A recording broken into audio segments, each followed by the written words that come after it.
If you had to draw a picture of small-town America, it would look like Dardanelle, Arkansas.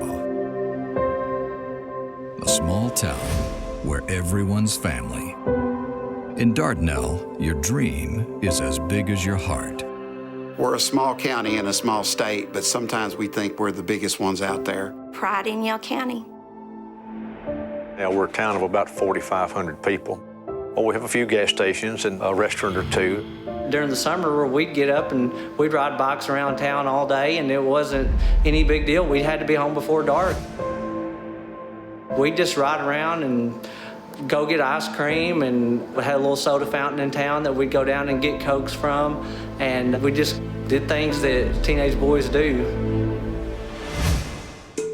And down the road, past the high school, you'll find the Cottons and their son, Tom. Tom grew up raising cattle like his father and his father before him. I'm Tom Cotton. I'm from Dardanelle, Arkansas, actually a small farm outside of Dardanelle in Yell County. Grew up there. My mom and dad and sister, farm's been in our family for over 100 years now and still live there today, just about 5 minutes down the road in Dardanelle. Growing up, Tom, we never had an extravagant lifestyle. We never really took vacations when I was a kid because we could never be gone for more than a day or two away from the herd of cattle that we had. I'm sure when he was a young boy, probably 13 or 14 or 15, there were probably times that he probably wasn't as excited as I was about going to the farm. But at the same time, he would always do it.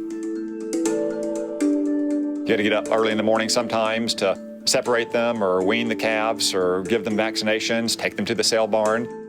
Tom and his family, I mean, they were just middle-class people. They didn't have a luxurious house, just a little house and a farm out there. We never had a great deal, but we had a lot of fun. Well, at my house, most Saturday mornings, we got up and we watched cartoons. At Tom's house, you got up and you went to work. Tom attended Dardanelle High School, a local boy through and through. Right down the street, his mother worked at the middle school.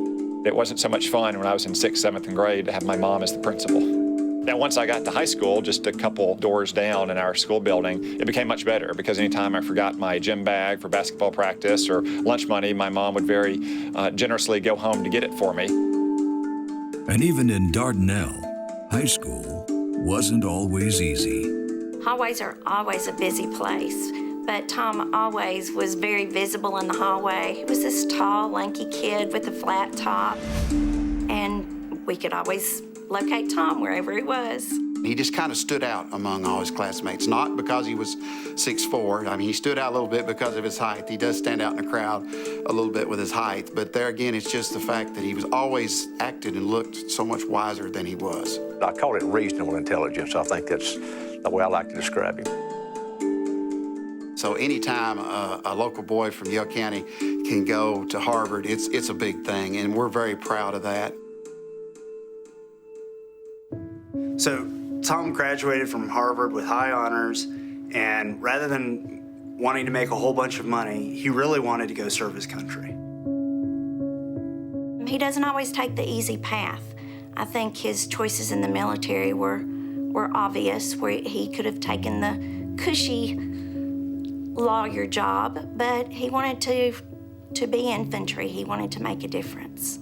The 9/11 attacks were what bothered all of us, and a great deal. And I think Tom wanted to go serve his country.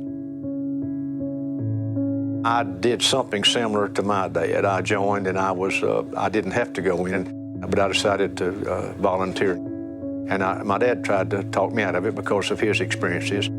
And of course, I went ahead and went in, and then when Tom decided to join, I looked back on my days with my dad, and I could see what my dad was probably experiencing at the time. He wanted to go in the infantry, and I was worried because I was in the infantry, and I knew what he was going to probably be exposed to. But anyway, at the end of the day, I asked Tom, after I'd talked to him an awful long time, I said, "Tom, now what do you think?" And he said, "Dad, I love my country, and I want to serve." And that's when I said, "Well, then that's what you should do."